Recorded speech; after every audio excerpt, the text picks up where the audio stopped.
Campbell. Present. Bill Powell. Commissioner Powell emailed me this morning. He had something come up, so he won't be present today.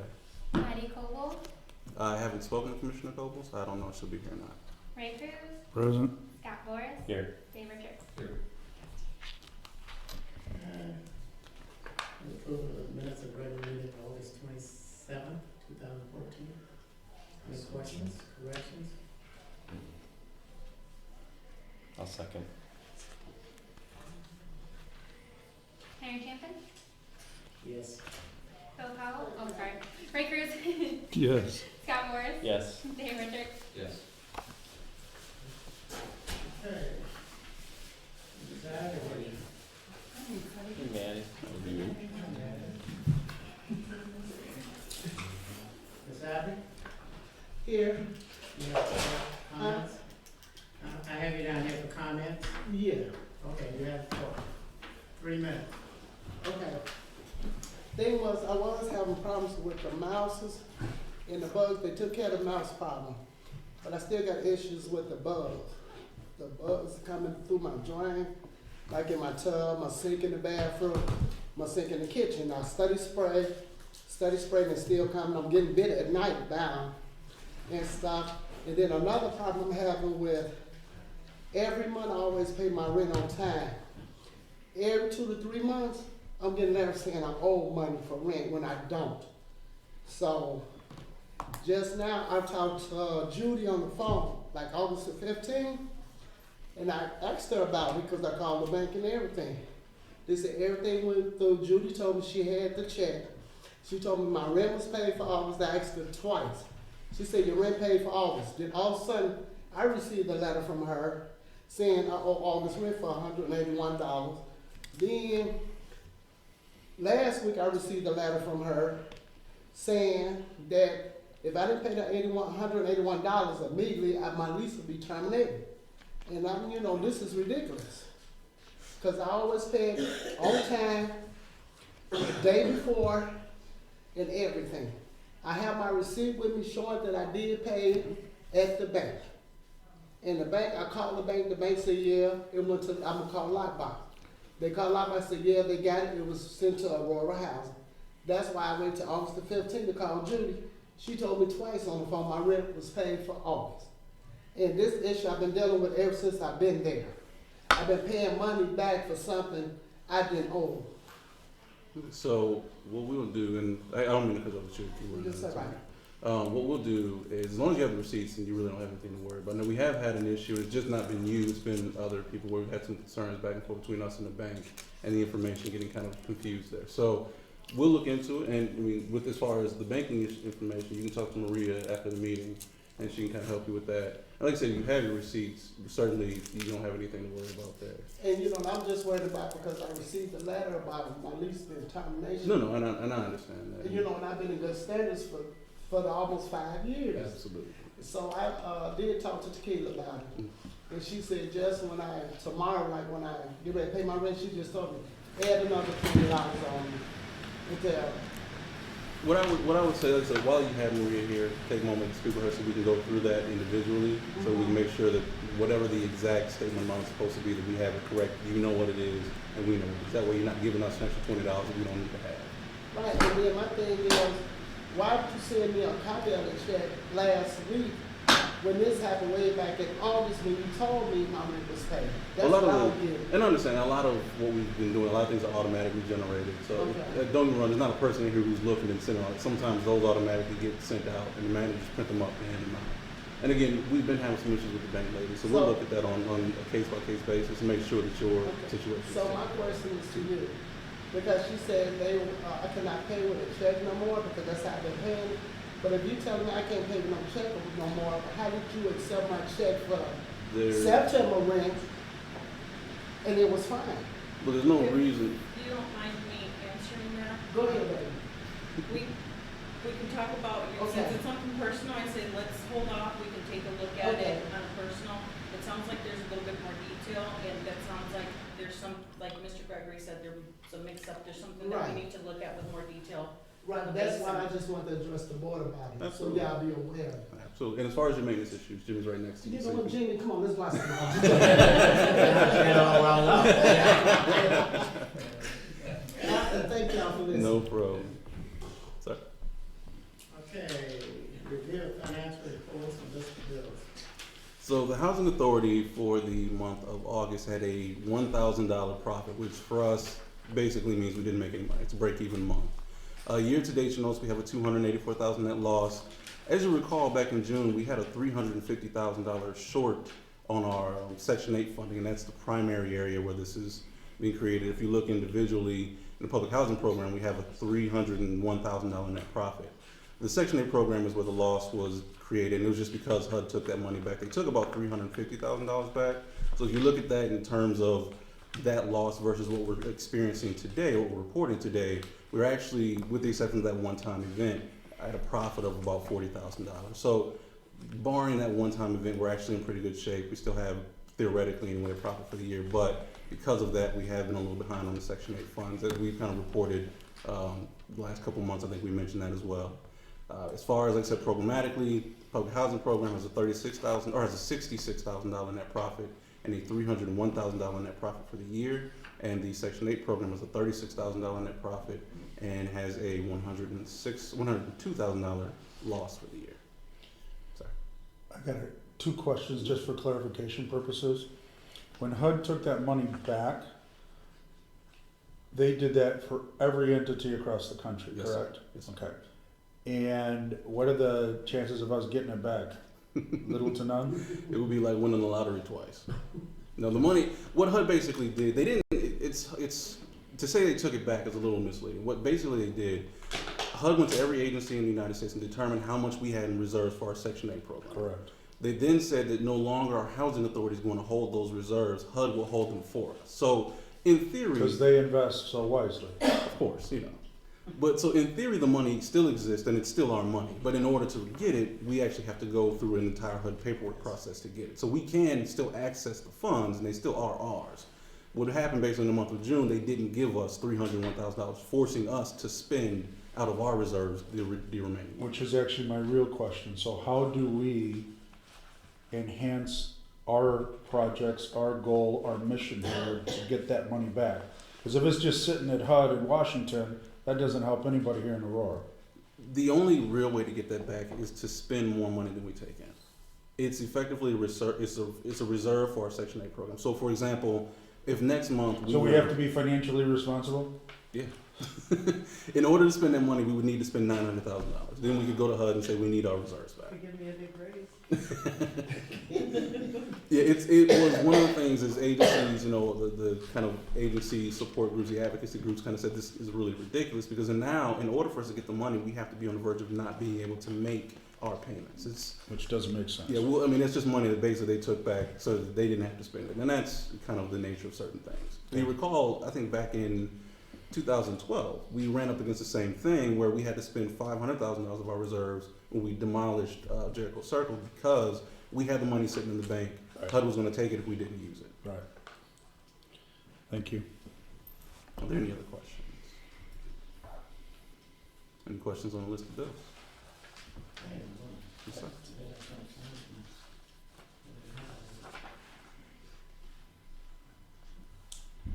I had one, just, the accounting system, Mm-hmm. is it emphasis? Emphasis, yes. So is that like, when it says, on-site fee accounting service, is that like a one-time, is that a monthly, is that quarterly, or is it like $7,000 emphasis? Quarterly, we've asked them to come out on site to do some quarterly work, simply because there was a time last year we had a bit of a difficulty, one, understanding everything that was going on in the system, and two, they were having some troubles just because they're not on site. There are certain things you kind of have to see in the account and really understand where things should be placed.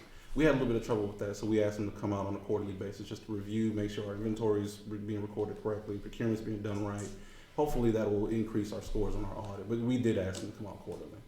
Are they is that like the software, or is that the accounting firm that does the work? They're both. So they are our software vendor as well, but they actually do our fee accounting as well. Okay. So they do both. Now, it's possible, I know their contract comes up soon, so we may separate the two, but for the time being, they do both. And they've done a pretty good job at both. Okay. Mr. Chan? I got one about the intern. Mm-hmm.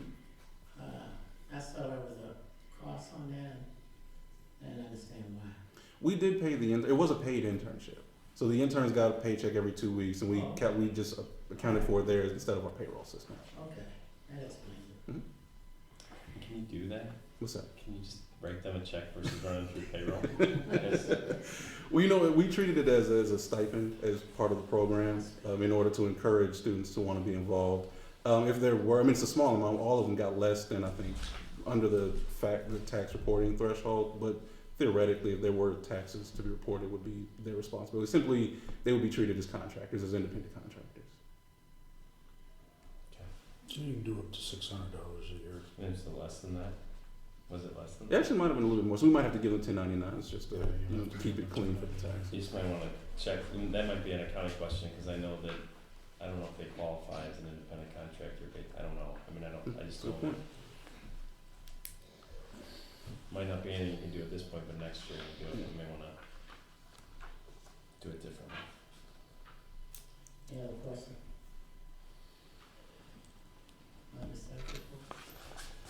So as you can see from our war zone out back, we are starting work on the parking lot.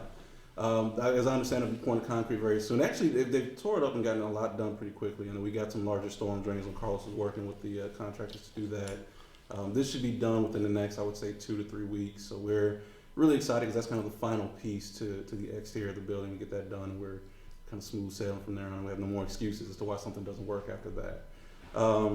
Who's doing that work? Abbey Paving. So we are working on a revision to our admin plan. If you recall last year, we brought before the board a very large revision to our admissions and continued occupancy plan, which is called the ACOP for public housing. This year we're working on our admin plan, which is the same thing. It's all the policies and regulations that we'll follow for our Section 8 program instead of public housing. So probably I would say around January, February, we'll be bringing that to the board. We have started working on that revision. I'm looking to modernize and make it look very similar to the public housing policy handbook, just so that the two aren't as wildly different as they have been in the past. So that's an update that we've been working on. Third thing is kind of some good news.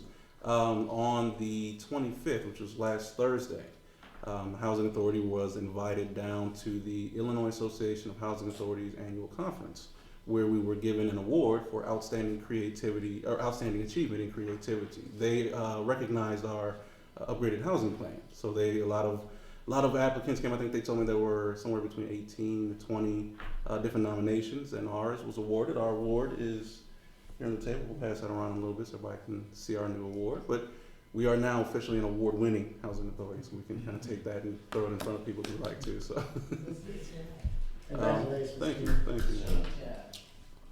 Are there any questions? You think you have a question? Oh, wait. Okay.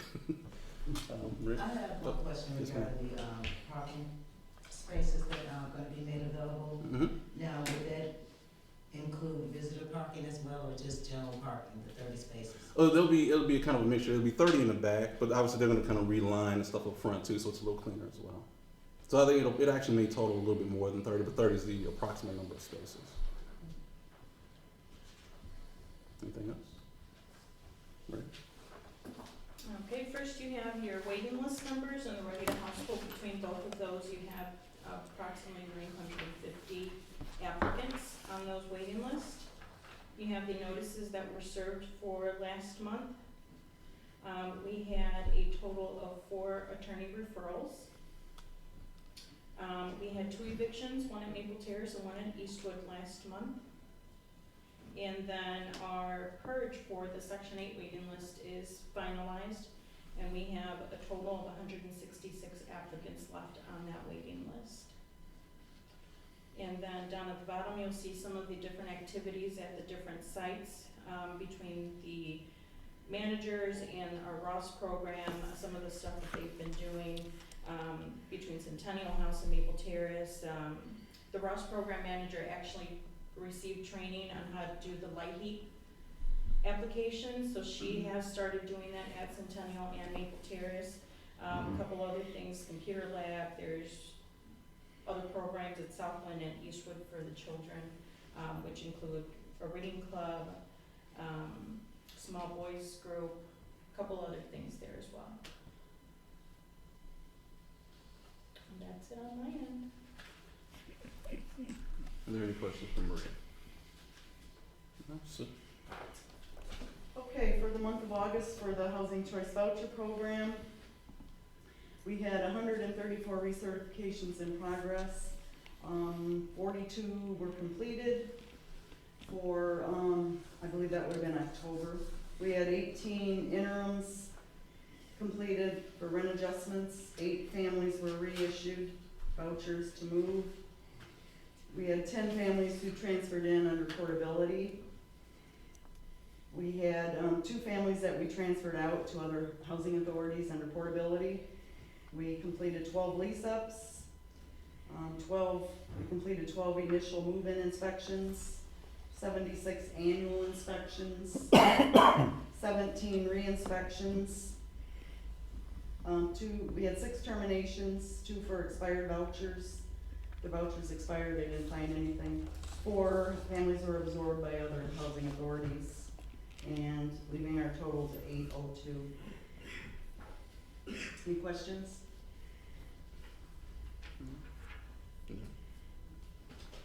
Well, we finished up all the REAC findings, all the interior work is done.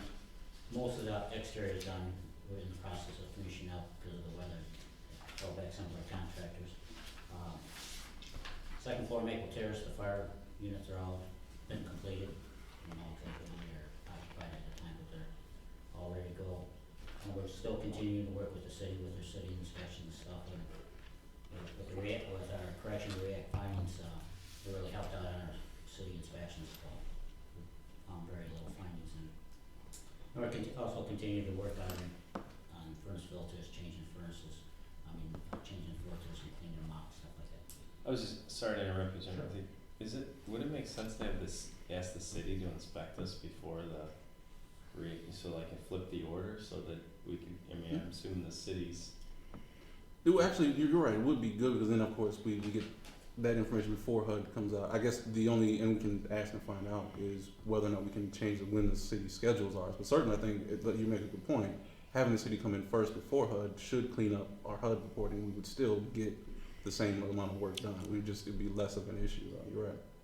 I'll definitely look, and I'll call John Curry, see if we can work on that. Or Jim Pilmer, sorry. Yeah, because actually our HUD findings are usually more stricter than the city too, so. Yeah, so maybe it won't. Yeah. Well, no, I'm just saying too that, as we go in there, it's like so when we go in there, like in city inspection stuff, we do the things, and then the guys if they see other things, they'll write it down and stuff like that.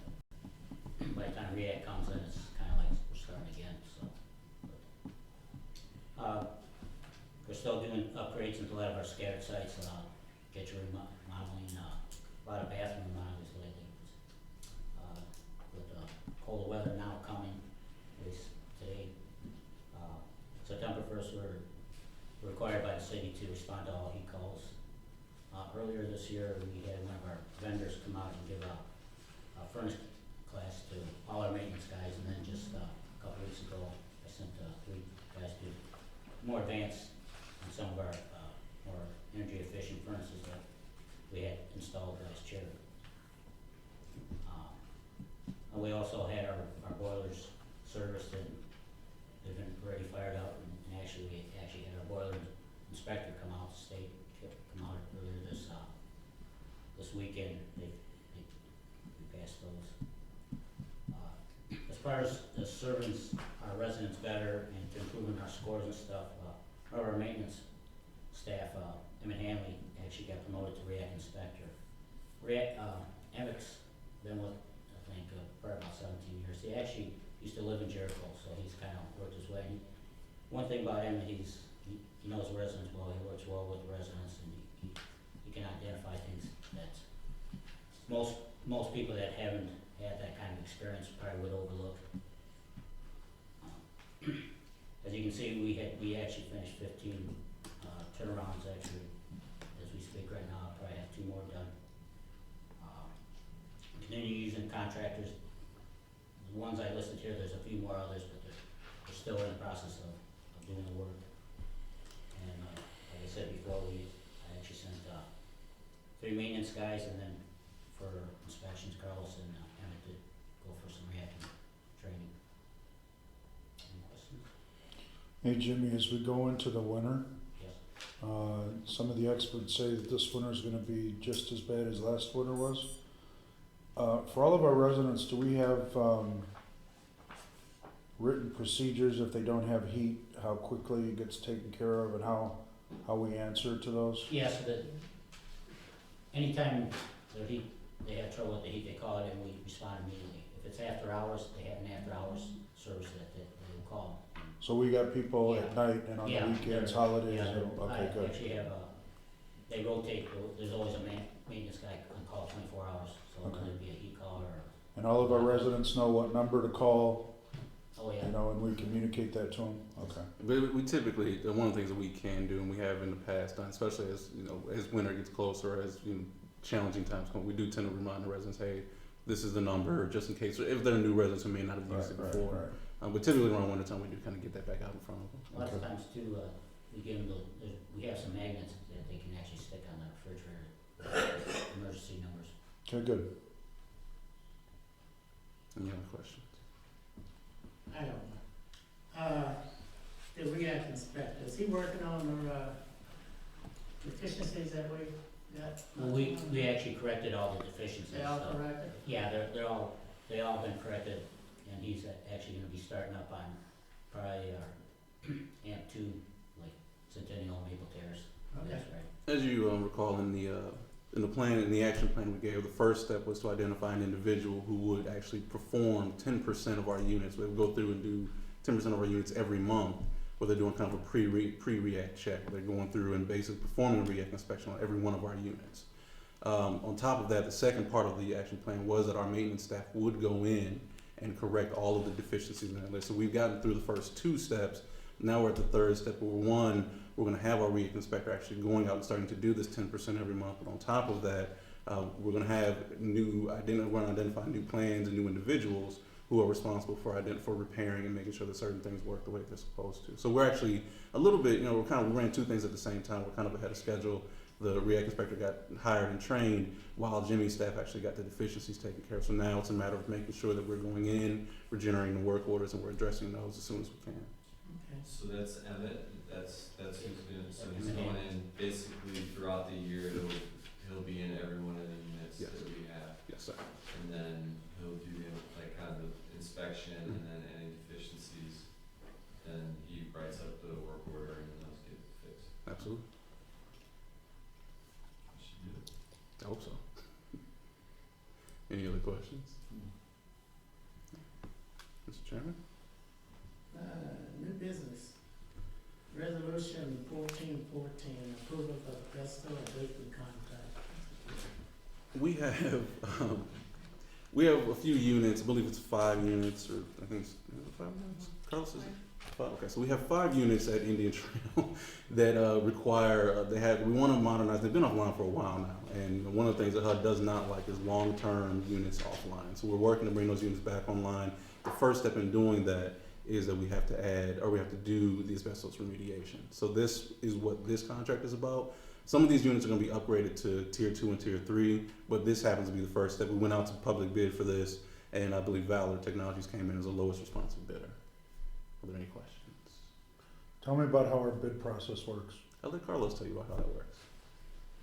We hired this company called Midwest Environmental from Yorkville. And what we do, they these contractors, and they call 12 firms.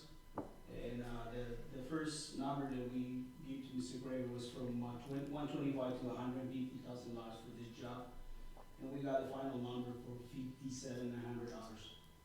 So that's what environmental does. He counted all these contractors, and we have a very good competition. That's how we get this. So you have an outside company Yes. that goes out and looks for all these contractors, okay? And then they perform the due diligence on knowing if those contractors can do the work or not. Yes. And then after that, then they give a bid, okay? And then this outside contractor vendor that we have says, this is the best guy for it. Yes. How much are we paying that person? We pay close to probably like $5,000 because they have to do all the state testing for the asbestos, Right. all the air samples. all But he, this but he stuff. just saved us like $50,000. Oh, yes.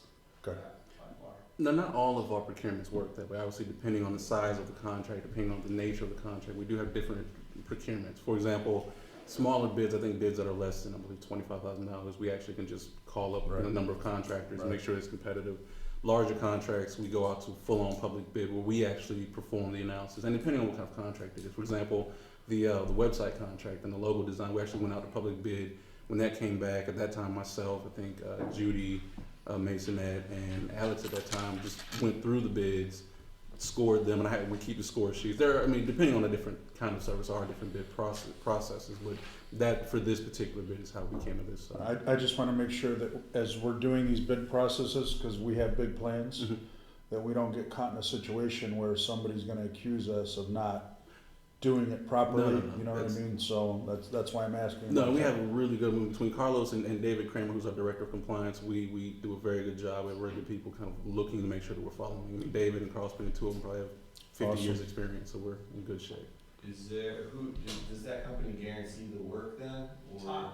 Well, what they do is they call the, like, when you get these low numbers, they call for references, they check all their state certifications, and we do our thing as well, checking everything on our end. And they've been doing jobs in Chicago for over $2 million, so the company is very, and it's a close by company right here in the team, actually. Just a local company. The other companies are far from Chicago, from Florida. Thank you, Carlos. Anything else?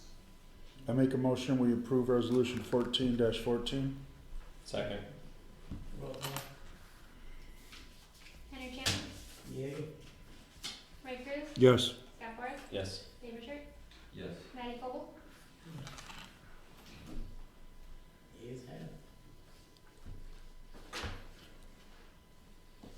That brings us to a closed executive session, if there are no other comments. May I have a motion? Do that. Second. Did you state why we're gone with? Yeah, we have to- Oh, yeah, reason, yeah, yeah. yeah. And I have it right here. We're gonna discuss, the paid cash out for unused vacation time for, executive director, and also discuss and accept the, performance evaluation. How are we going to do it?